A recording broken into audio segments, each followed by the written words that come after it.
Nvidia just posted a 75% surge in data center revenue, landing at $62.3 billion. To put that in perspective, that single division out-earns the entire tech sectors of most developed nations. What makes this truly staggering isn't just the size, it's that the growth curve is still pointing sharply upward with no visible ceiling in sight. Most financial coverage frames Nvidia as a semiconductor company, but that framing undersells what's actually happening. Nvidia is the picks and shovels play of the AI gold rush, the indispensable infrastructure beneath every model, every inference call, every AI product being built right now. Just as railroad companies didn't just sell iron rails but enabled entire economies, Nvidia isn't selling chips, it's selling the foundation of a new compute paradigm. Over a decade before large language models were a mainstream conversation, Jensen Huang committed Nvidia to CUDA, a general-purpose GPU computing platform that most of the industry dismissed as a science project. He was essentially funding a research ecosystem and developer community for a payoff that was entirely theoretical at the time. That's not luck or market timing.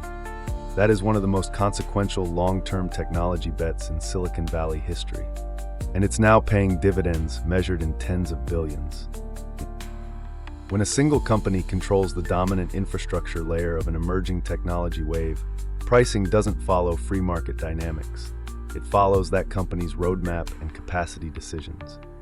AMD is closing the gap, but remains a distant second in ecosystem maturity.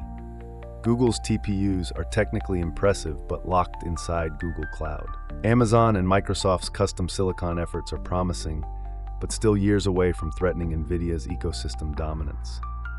For anyone building AI products at scale, this is not a hypothetical risk. It is today's operating reality.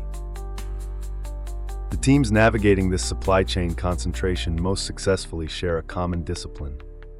They treat compute cost as a first-class engineering variable from the very first design meeting, not a line item to optimize after the product is already in production.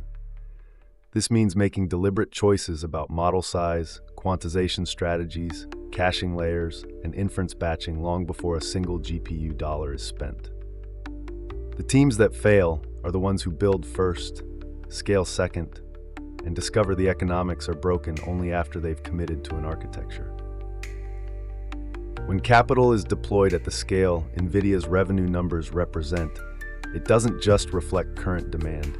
It creates future demand by shaping what gets built, what standards emerge, and what developer ecosystems mature. Enterprises that buy H100s and Blackwell clusters today are making multi-year commitments that will anchor their AI infrastructure decisions for the rest of this decade. The $62.3 billion figure is therefore not just a revenue report, it is a forward-looking signal about how deeply AI compute will be embedded in enterprise operations within 5 years. The central question for every AI product team in 2024 and beyond is not whether GPU compute will remain expensive. The supply dynamics guarantee that it will. The real question is whether your product's economics can withstand that cost structure at scale. Products with bloated inference pipelines, oversized models, and no retrieval or caching strategy will face brutal margin pressure. Products engineered for efficiency from the ground up will compound their advantages as compute costs become the defining competitive variable in AI productization. Acknowledging Nvidia's infrastructure dominance isn't pessimism, it's strategic clarity. The builders who will win the next phase of AI product development are the ones who accept supply chain concentration as a given condition of the market and architect their products intelligently around it. Efficiency, model distillation, smart caching, and inference optimization are not optional engineering improvements. They are core competitive advantages in a world where one company's pricing decisions shape your margins. The $62.3 billion number tells you the stakes. What you build next is your answer.